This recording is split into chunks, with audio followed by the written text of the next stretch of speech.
నమస్తే సార్. నమస్కారం అండి. సో ఈ మధ్య కాలంలో చూస్తూ ఉంటే ఆడవాళ్ళు మగవాళ్ళని చంపేయడం ఒక కామన్గా మారిపోయింది. సో నిన్న కర్ణాటకలో ఒక ఆల్మోస్ట్ వాళ్ళ 50 ఏజ్ ఉంటుంది వాళ్ళకి, వేరే లవర్ కోసం వాళ్ళ భర్తని కళ్ళల్లో కారం కొట్టి మెడ మీద కాలుతో తొక్కి మరీ చంపేసింది లవర్తోని కలిసి. సో దీన్ని మీరు ఏ విధంగా చూస్తారు? ఈ మధ్య మగాడు ఏం చేస్తున్నాడంటే ఆడదానికి ఎక్కువ ప్రేమకి ఎక్కువ ఇచ్చేస్తున్నాడు. వాస్తవంగా ఇవ్వాల్సినంత ఇవ్వాలి తప్ప అతిగా ఇచ్చేసి అసలు ప్రపంచంలో ఆమె తప్ప ఇంకెవరూ లేనట్టు వాడు లవర్నే పొగుడుతూ వాడు ప్రేమించిన అమ్మాయిని పొగుడుతూ చేసుకున్న భార్యని పొగుడుతూ ఏదో పబ్బం గడుపుకోవాలా, నేను కూడా సమానంగా చూడాలని ఆలోచనలోకి వెళ్ళిపోయారు. కాబట్టి వేళ ఆడవాళ్ళు కూడా వీళ్ళకంటే మనం ఏం తక్కువ కాదు, అన్ని విషయాల్లో వాళ్ళు చేస్తే మనం కూడా చేద్దామని చంపుతున్నారు. నిజంగా ఈ సంస్కృతి ఎంతవరకు వెళ్ళిపోతుందో తెలియదు. కానీ మగోడు చాలా బలిష్టంగా పటిష్టంగా ఉండాలి అన్ని విషయాలలో. కుటుంబాన్ని పోషించే విషయంలో కానీ, మనం చేసే పని విషయంలో కానీ, కుటుంబాన్ని చూసుకునే విషయంలో కానీ, అలాగే మనం చేసుకున్న భార్య విషయంలో కానీ చాలా క్లారిటీగా, చాలా క్వాలిటీగా అన్ని విషయాల్లో జాగ్రత్త పడుతూ ముందుకెళ్తే ఏ ఆడది కూడా తప్పు చేయదు. అది తప్పైనా లేకపోతే చంపేదైనా ఎవరు చేయరు. కాబట్టి మగాడు బలహీనం అయిపోయిన తర్వాత మగోడు చాలా బలహీనంగా మారిపోయాడు ఈ రోజుల్లో. కాబట్టి ఆడవాళ్ళు చంపేయడానికి ప్రయత్నిస్తున్నారు. ఇప్పుడు మొన్న చూసుకుంటే ఒక 16 ఇయర్స్ పాప సొంత తల్లినే చంపేసింది.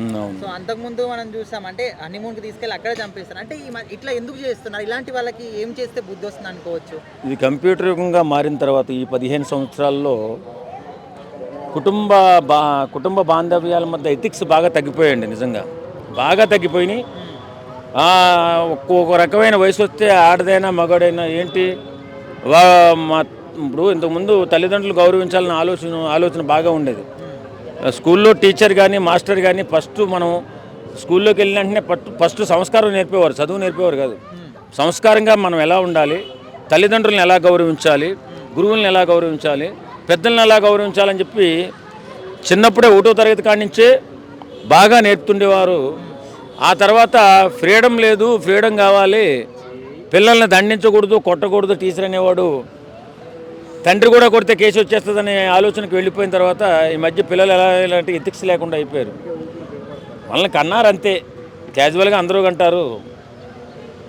కాబట్టి వాళ్ళని మనం ప్రత్యేకంగా గౌరవించే పని ఏంటని చెప్పి అనుకుంటున్నారు. ఆ రకంగానే ఎవరికి కూడా ఎథిక్స్ లేకుండా తల్లిదండ్రులు చంపే ఎంత నీచాతి నీచం ఒకసారి ఆలోచించండి. 10th క్లాస్ అమ్మాయి, 10th క్లాస్ అంటే 15 years 16 years మధ్యలో ఉంటుంది. ఆ అమ్మాయికి తల్లిని చంపేయాలన్న ఆలోచన వచ్చి కొట్టి చంపేసిన తర్వాత కూడా ఇంకా కాళ్ళు కదులుతున్నాయి, రా మళ్ళీ వచ్చి కొట్టి చంపే అని చెప్పి అన్నదంటే ఎంత క్రూరంగా మారిపోతున్నారో, మనస్తత్వాలు ఎలా మారిపోతారో చూడండి. దీని గురించి ఏం చెప్తాం? ప్రత్యేకంగా దాని గురించి చెప్పేది ఏముంటుంది? కొన్ని దేశాలలో చిన్నప్పటి నుంచి కూడా ఎథిక్స్ నేర్పడం మళ్ళీ మొదలుపెట్టారట. కాబట్టి ప్రతి పిల్లల్ని కూడా, ప్రతి తల్లిదండ్రులు కూడా మనం మా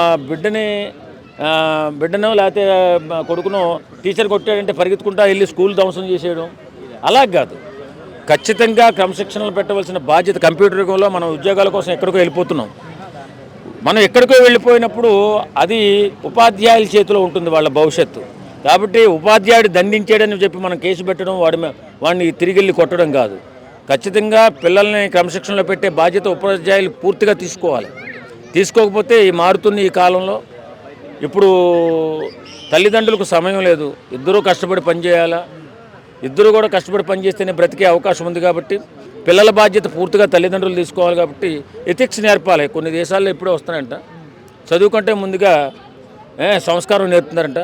అలా సంస్కారం నేర్పగలిగితే మళ్ళీ సాంప్రదాయబద్ధంగా పిల్లలు పెరిగే అవకాశం ఉంది.